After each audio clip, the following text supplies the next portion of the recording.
Hey guys, it's Lantzmixes coming at you again. I'm working on some video series for you guys on some projects that I've been working on, both pre and post COVID-19 pandemic. So you can kind of see like what I was working on beforehand, and then also what I've been working on remotely with some people during this whole stay-at-home order and things. So hope you enjoy it. If you like videos like this where we unbox different artists, please go support artists. You feel free to like this, comment, shoot me any feedback, and of course, get in touch with me for any mixing needs or advice, or just to chat about audio and audio mixing. So today I have something really cool for you guys. There's a really local Christian heavy rock group called Upshift, who's just released a new single that they recorded with me pre-COVID-19 pandemic.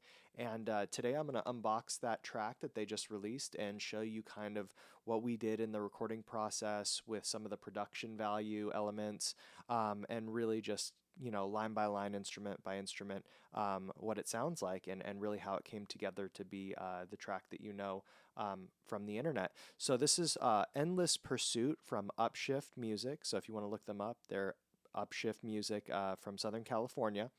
And again, they came in before any of the COVID-19 pandemic was happening. And we were working on this track, and we recorded everything from scratch. So again, from drums to vocals, everything was done here at my home studio. And again, we mixed it here and went through about 3 different revisions of that mix until, again, it's ready to put out. And so we're going to just kind of go through some of the different elements. So diving straight into Pro Tools, which is the DAW I use for mixing, mastering, and recording. We're going to look at a couple different things. So first of all, if you notice, this is my entire edit window and mix template, so to speak. Everything is pretty much color-coded, minus the bass. I don't know why I didn't do that. I probably just got lazy, and those should be orange, similar to what the tracks are, but everything else is all color-coded and arranged. The red would be the drums. The deep pink up here, or I don't know, purplish pink color. Those are the production elements. So we're talking like 808 hits, cymbal swells, things like that. Little extra ear candy. Main drums with sample augmentation. Bass would be right here. These are effects tracks in the green right there. Reverbs, delays, things like that. We go into rhythm guitars in the blue. And those could be distorted rhythms, those could be clean rhythms, and then going into lead guitars in the dark blue, all the way to your vocals, which are going to be purple and light pink. And then finally, our mix bus. So just to start off, I'm going to start with the mix bus because that's probably one of the most important things about my template for mixing, but also it's probably the one thing you should do first is always set up your mix bus, always set up your processing there. And so typically what I'll do is have the same chain going on within my mix bus as I start to mix the elements together once everything is tracked and edited, so to speak. All right, so again, this is my mix bus. This is what starts it. It's going to be the virtual mix bus emulation right here, 4K. As I was saying, that's where we kind of start it. This is the very first thing in my mix bus chain. Again, most important to get this set up. Top end boost around 12K. Sometimes it's 15. Here it was 12K and very little, about 1.5 dB. At 7K, I did a slight boost. Again, probably not even a full dB, just to give it a little bit more, again, pokiness, little more polish, I guess you could say, more modern sound. Here I didn't roll off anything in the top end. I left that extended, but I did do a low frequency boost at around 60 hertz, which is where my kick drum mostly lives. So around 60 hertz, I did a boost of about a little more than 1 dB. And then the trimmer, as you can see, is pulling back quite a bit. Now, the reason why I have that pulling back quite a bit is because this is what hits the next insert in the chain, which is actually a piece of hardware. And I'll try and show a screenshot of that piece of hardware, but it is a SSL style bus compressor from TK Audio, and it's the BC1S, and I do not like to hit that very hard at all. I like to have my drums, I'll mix those in first, especially for low end purposes, drums and bass, and I don't want my kick drum or my low end or my snare hits to hit anything more than 4 dB of gain reduction. In fact, even the whole mix, I will not have it do more than 4 dB of gain reduction, which is why this is pulled back quite a bit, just to make sure I'm not hitting that analog piece of equipment too hard. And so the next piece in the chain, as you'll see right there, it says analog 5 and 6. That's from my converters, and that goes out into the BC1S. Next, we're going to go into the virtual tape machine. Virtual tape machine is running half-inch tape, the FG456. This is Slate Digital as well. It's running that tape emulation formula at 30 IPS, and it's just normal bias. And the only thing I really adjust here is the input and output, just to make sure that nothing is getting too crunchy or too crazy. But I do want some saturation. There's some harmonic distortion, as if it were recorded on analog tape. Here's where a lot of heavy lifting is going on in the mix bus. And again, typically the decorate and the squeeze. This is the Billy Decker bus glue master module. The decorate button is almost like an EQ parallel compression kind of thing going on. The squeeze is just straightforward compression, and then the finish is almost like a limiter at the very end. So a lot of different stuff going on right here. Typically these are about halfway, and as you can see, decorate's just a little bit below, so I was a little bit more refined on this one. I held back a little bit, and the finish is only about 11. Sometimes I go up to 14. At 11 here, it was totally fine. And this, again, is going to give you a lot of clarity. It's going to give you a lot of polish. And most importantly, it's going to give you a lot of level. So this is almost like part of the mastering chain. And so, again, it's important to note that my mix bus, as I mix into it, a lot of it will be part of my mastering chain as well. I'll just add a couple different things onto the master file once I've bounced it down from the mix bus. But for right now, this is going to get you really, really close. Following that, I'll go into the black box analog saturation, and that emulates a hardware unit. Plugin Alliance makes this. It's really good. And I always leave mine just on this Mix Bus 2 setting. Adds a little extra something, something. I know some people like to push it a little bit more. I have a lot of things going on my master bus, so I don't really push it too hard, but it does give you some saturation and some clarity, which is really nice. And then finally, the Shadow Hills mastering compressor, and that's just, again, giving me another element of compression, cleaning everything up, grabbing any pokey transients, but also giving me some energy just from the pumping of it a little bit. And I've adjusted the threshold just to make sure I'm not doing too much gain reduction, but still getting some good compression that's noticeable. And so that is my mix bus chain, and that's what I mix everything into. And so as I, again, perfect the drums, I will mix everything into that mix bus chain, but also into a drum bus. So the first thing I want to show you guys in this mixer window before we go back to the edit window is that all these red drums, and I'll highlight them real quick so you can see, all of these drums are being mixed into a drum bus, a secondary drum bus with some parallel compression, and then 2 effects buses, and these are going to be like reverbs. So the first one's a plate reverb, the second one's more like a room reverb. And so that's, again, everything goes into these different buses, and from those buses, they're going out into my master fader. But it's important to note that I do top-down mixing. So first things first, in the drum bus itself, another secret weapon here, Billy Decker bus glue drums, lives on my template. This thing rocks. It makes any drum track or drum sampler sound 100% just more awesome. I don't even know how to explain that. And really what it is, it's more like a saturation / parallel compression, but I'll show it with it bypassed and with it on. It is like a night and day difference. If you notice the decorate button, that's where that parallel kind of magic happens. And I'll show you how that goes, but I have it almost maxed out. Compression, I only have about halfway. But I do notice that sometimes I lose some of my transients when I have this in. So hence why I have the parallel compression bus right here. Now I'm running a different bus glue here. It's the bus glue drums just from JST, so it's not the Billy Decker version, it's just the normal drum one. But what I do notice is that I can still get a lot of transient out of here, and this is more of like the attack elements of the drum, whereas the bus glue Billy Decker will be a lot of the fatness, so a lot of the sustain of the drums. And so when I mix the two in, I'm able to actually keep the best of both worlds. I have the sustain and fatness from Billy Decker, and then I have the transient attack from the normal JST drums. In my most recent template, I actually have a piece of hardware that I use instead for that attack element. That smack is the best way to put it, smack. And that is actually from a 33609 clone that I have from Heritage Audio. And I found that that works even better than the JST just the bus glue drums. But this was really nice at the time because I didn't have the 33609 when I was mixing this for Upshift. Along with that, we'll dive into the drums and just kind of show you what we have here. Actually, let me group these. Drum buses and drums all. There we go.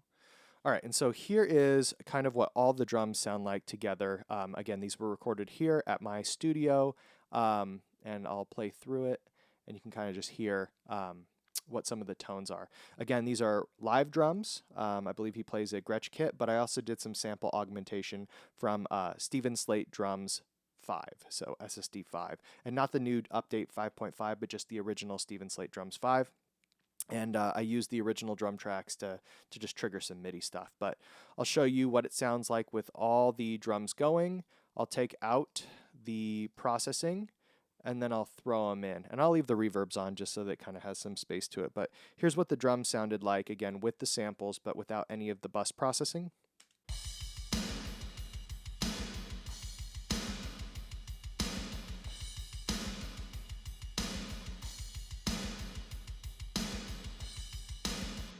So again, you have that space from the reverbs. We're losing a lot of level because of the bus glues being bypassed, but you can kind of hear it's just very straightforward.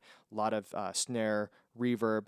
That's okay, I wanted that. This is more of like a rock track, so I wanted that ambience in there. But once I turn on these bus glue elements and VMR elements, I want you to hear how these drums sound now. And again, everything's going through that master mix bus processing. So the outboard SSL clone and some of the EQ and stuff. But here's with everything turned on.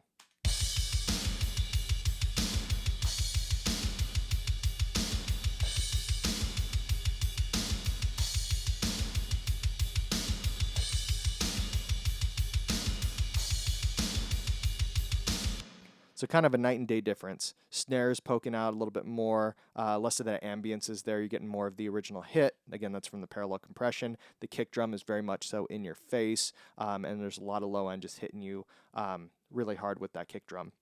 And for a fast double kick like this, that's kind of what you want. You want it to be pokey, but also have some low end energy. So I think we got that and we achieved it. Along with that, going on to our bass, I'll show you what the low end elements sound like all together. So I have 3 different bass tracks from a DI that we took for Storm. Storm is the bassist in this group. And he recorded a DI track. I copied it 3 different times, and I basically made like a mult, if you will. If you know what a mult is, it means that I just multed it out into multiple tracks, and then I treated each track differently. So one of these tracks is most likely going to be heavily distorted. One of these tracks is going to have more of a low-end element, and then one of these tracks is probably going to have more of my mid-range and pick attack kind of elements for clarity. And when you blend all these together, that's going to make up the master bass fader, which you're hearing right here. And so some of the bass tracks we'll have here. Here's the first one.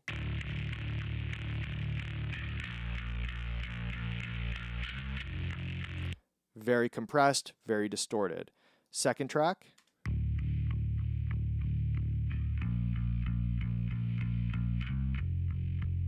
Very clean. Again, that's going to be where our low-end elements come from. Very SVT-ish. In fact, I think I used an SVT amp sim up here. And then the last one.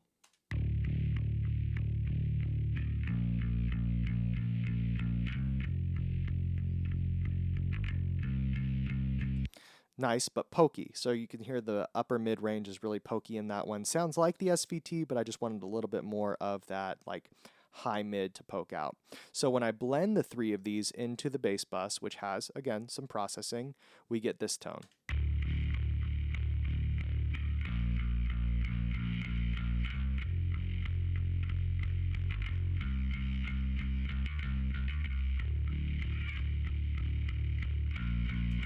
Pretty nasty, but pretty thick at the same time. So then when we put our bass along with our drums, here's what all the low-end elements are going to sound like together.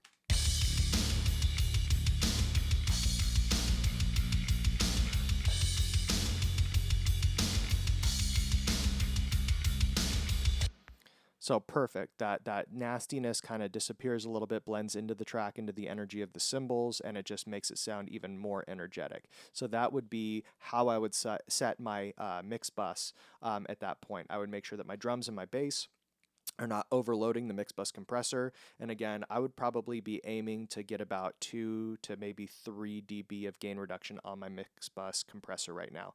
Not anywhere near close to the 4 that I would max out at with the whole track going. So now, going straight down the line, let's go down the processing on the master bus of this. I have Blue Cat Audio Patchwork up here, and that's just doing a saturation plugin. That's a VST from Reaper. Nothing major. If I go into the VMR here, this is Slate Digital. I have a gate just because of that nastiness, some of the noise. I have the 4KE channel simulation because, again, that's the console I want to emulate on all my tracks coming into the mix. I'm doing some EQ, so boosting a little bit of top end, maybe around 4K. Again, a little pokiness.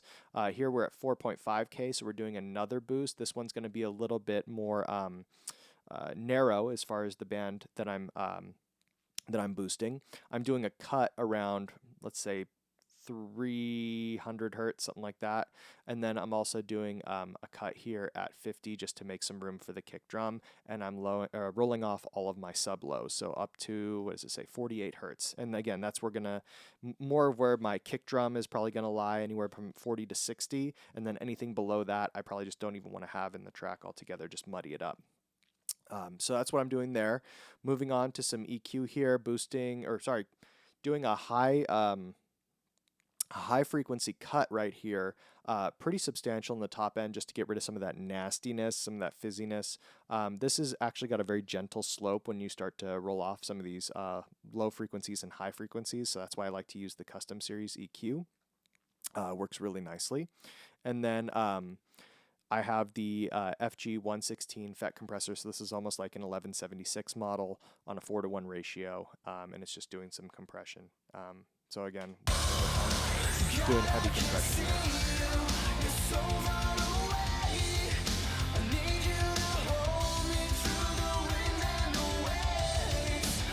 And that's your bass right there. And in fact, that was the whole track, but you can hear how it meshed in with it. And so that's the master bass bus with the drums going along with it. Now we're going to get into guitar territory. And so this is where I'm hoping this is inspiring people who are kind of stuck at home right now, because you can do some amazing things with some plugins right now that aren't very expensive. For the guitars, we had an option to go and do live amps. I don't know if you can see behind me, but I have a rack of really nice amps, including Mesa Boogie, Orange, Hughes and Kentner, even some Ampeg stuff. And that's just scratching the surface. I have combos as well in other rooms from Fender and Orange and things. So we had some really good amps that we could choose from for live stuff.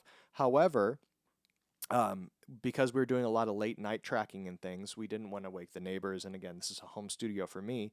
I was going to reamp and use DIs with some Sims, and we ended up loving the Sim sounds so much that we just kept them. We didn't even reamp.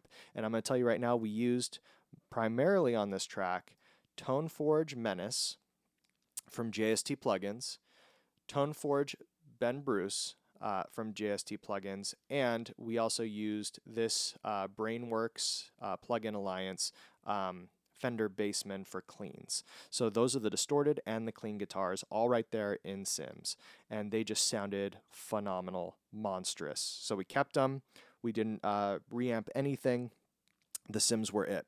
Now, along with that, I tried to add some effects to the clean channels, but if you notice in the distorted rhythms, I'll highlight these right here. These are the distorted rhythm guitars. One pan left, one pan right, one up the center, just for the intros and outros and things like that when it needed to be there.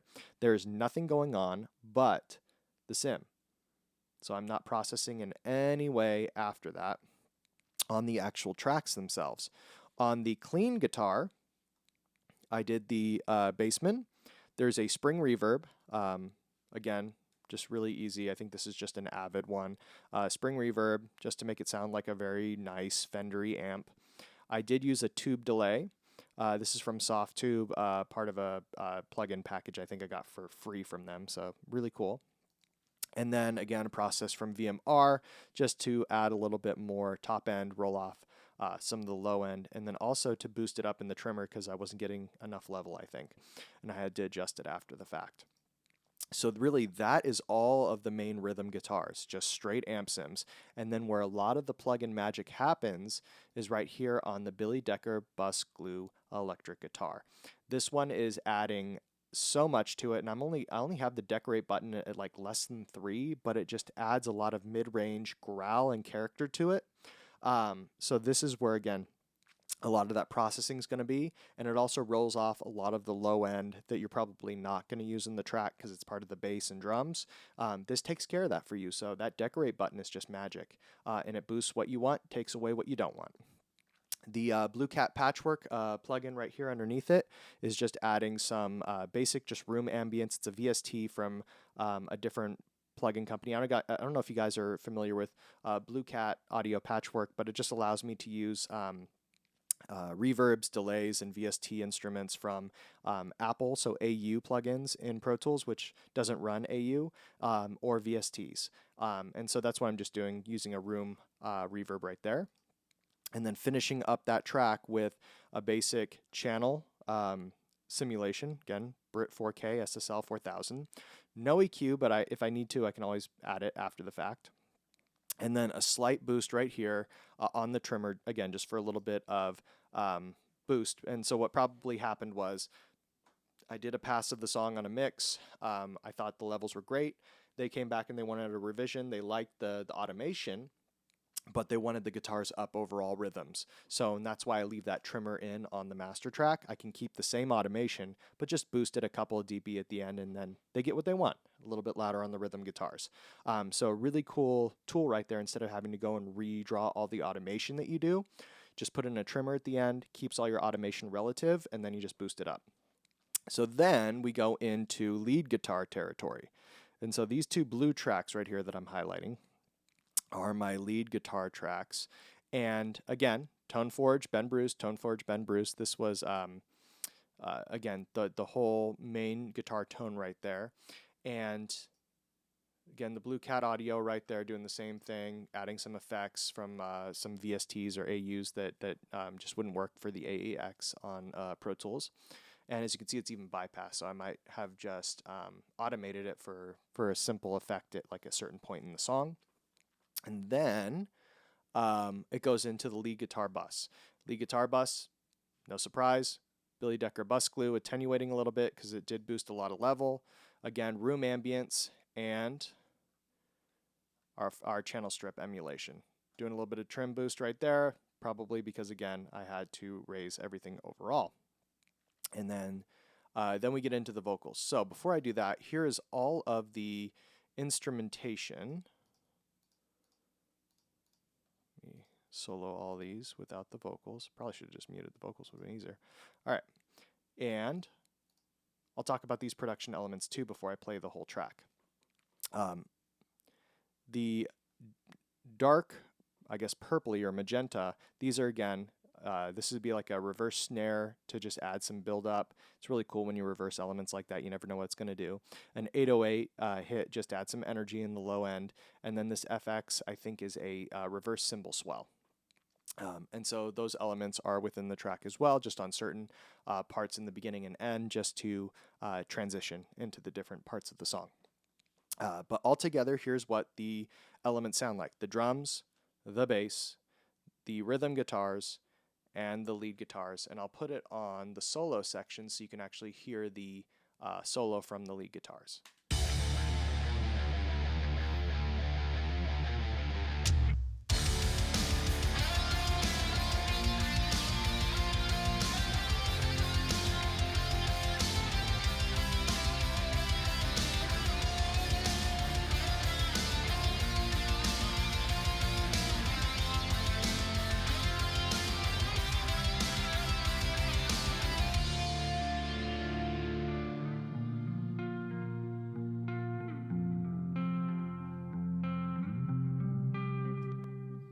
So there you go. You got the distorted rhythms. You heard the solo, which would be the leads, and all that delay is actually coming from the JST Amp Sim plugin. It has a delay pedal built into it. Sounded perfect. And then you heard the clean, which is that Plugin Alliance Bassman with the spring reverb, and then also the delay, the tube delay on it. Awesome guitar tones. Bass seems to blend in just nicely with the drums too.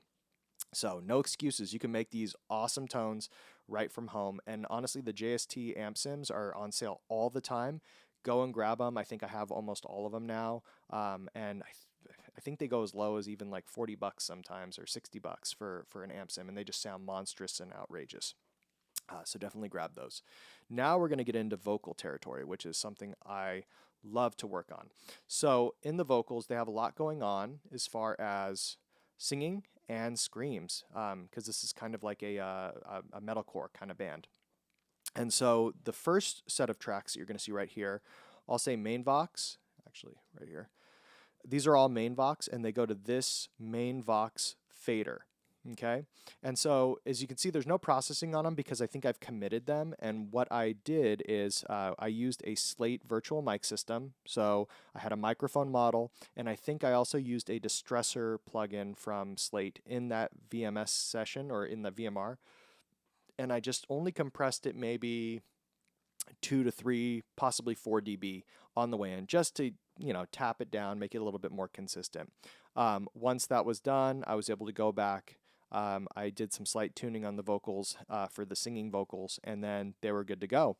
And then I committed them down, and now that's when they're going to get the actual majority of their processing on this master fader right here. And so this master fader, main vox 1, has another secret weapon, surprise, surprise, Billy Decker bus glue vocals. And so this is going to, again, glue all the voices together, okay, on the main vocals. From there, it goes into, again, Blue Cat patchwork. It's just doing some reverbs and delays that I usually use on my vocals.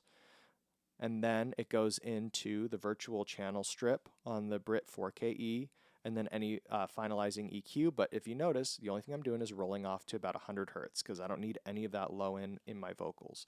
And they still had enough power and stuff that they were pretty good. Now I don't really use that Blue Cat for the reverbs and delays anymore. I actually use another JST plugin called Howard Benson Vocals, and it has the reverbs, delays, compressor, and EQ even built into it. So that is like my new secret weapon. I just didn't have it at the time when I was mixing this, which is why you still see a lot of the patch, Blue Cat audio patchwork going across. Next, we move into the BG Vox, okay, and this is probably going to be a harmony for some of those tracks, or possibly just like a backing vocal that we had. And I think actually, now that I'm thinking about it, the harmonies are right over here, blended in on the main vocal track. This, I think, is an actual second voice on the chorus. And I think Zach, who's one of their guitarists, he did some singing on this too.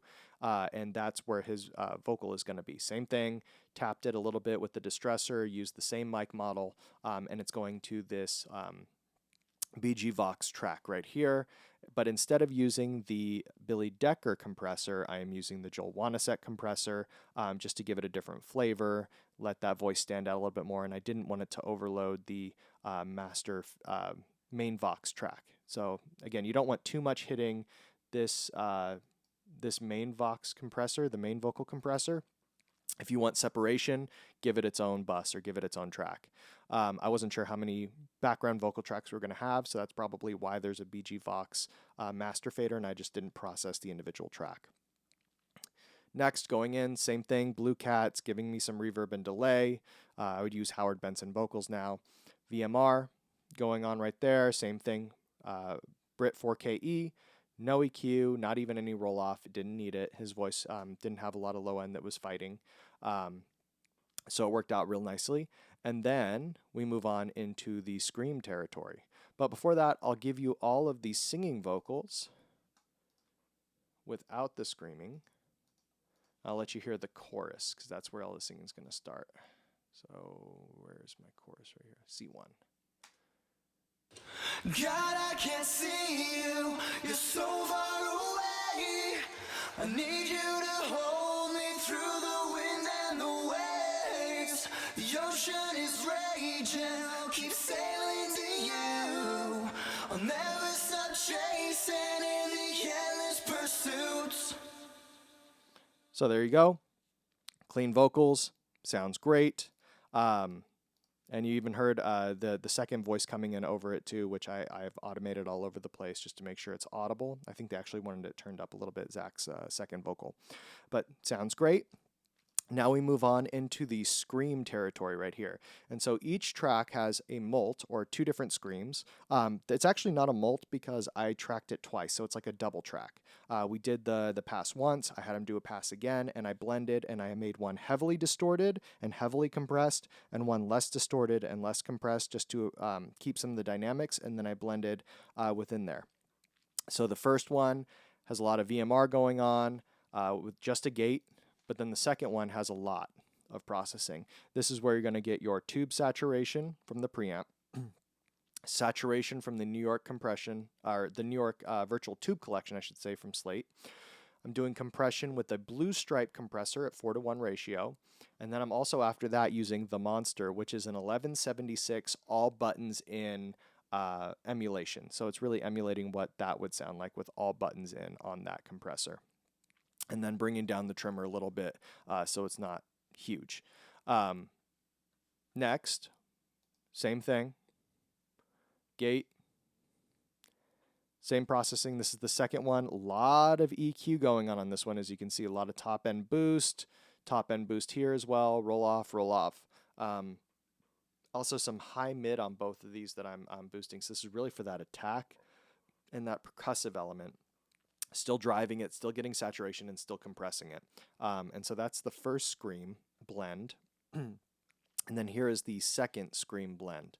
And this is going to have a little bit less probably, but same kinds of things, right? A little bit of, actually no, I didn't even roll off anything here. So I probably just copied it over, but didn't need to do much. There's no roll off, no EQ on this, no EQ. Hitting it a little bit, 6:1 ratio on the distressor, using the shimmer right here for a little bit of a top end boost. That's a little bit different than the last track. Probably just didn't need it. Moving on to the second one. Here's where I'm getting a lot of saturation. The Hollywood Virtual Tube Collection, or preamp collection from Slate Digital. This is saturating it quite a bit. Top end boost. Roll off right here, a little bit more top end boost, a little bit of a high mid boost, not very much, and still hitting it with the 6:1 ratio. Shimmer is being pushed up again. So again, these are both the same track basically, just recorded twice, two different passes and blended together. So it gives it again a more of a doubled effect, but then also I'm able to blend a more compressed, more saturated one with one that has more of a percussive element. So it's like the best of both worlds, similar to kind of what we did on the bass. Then all of these scream tracks are now being sent to a scream bus, which has bus glue Billy Decker again, gluing everything together. And the reason why I left it the same as the lead singing vocals is typically on the verses, the screams are the lead vocal. They are taking the lead, and so therefore I wanted to have that lead vocal compression pushing them forward. So I used the same one. Reverbs and delays, again, Blue Cat Audio, but I'd use Howard Benson vocals now. Just didn't have it then. VMR, just doing roll-off, adding the console emulation and the trimmer, again, pushing it up just so that, again, I could adjust it overall, not having to rewrite any automation after the fact. That's pretty much everything in this track. And so now I'm going to play everything together, including those screams, which you should be able to hear on a part of it. So I'm going to snip it into verse 1 into chorus 1.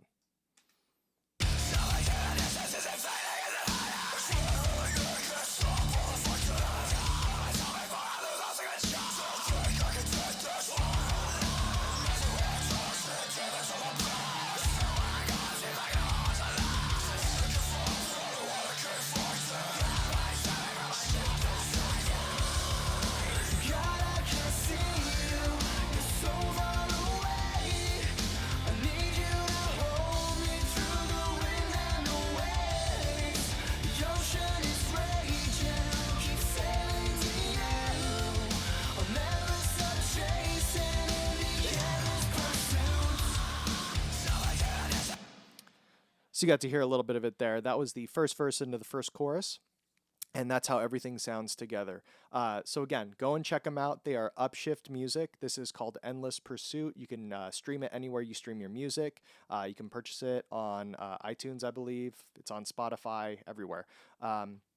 Hopefully you like this video series. You like what I'm showing you here within Pro Tools. Again, if you have any questions, concerns, feel free to reach out to me. Lantzmixes, like the video, subscribe, all that fun stuff, and hopefully I'll see you guys in the mix.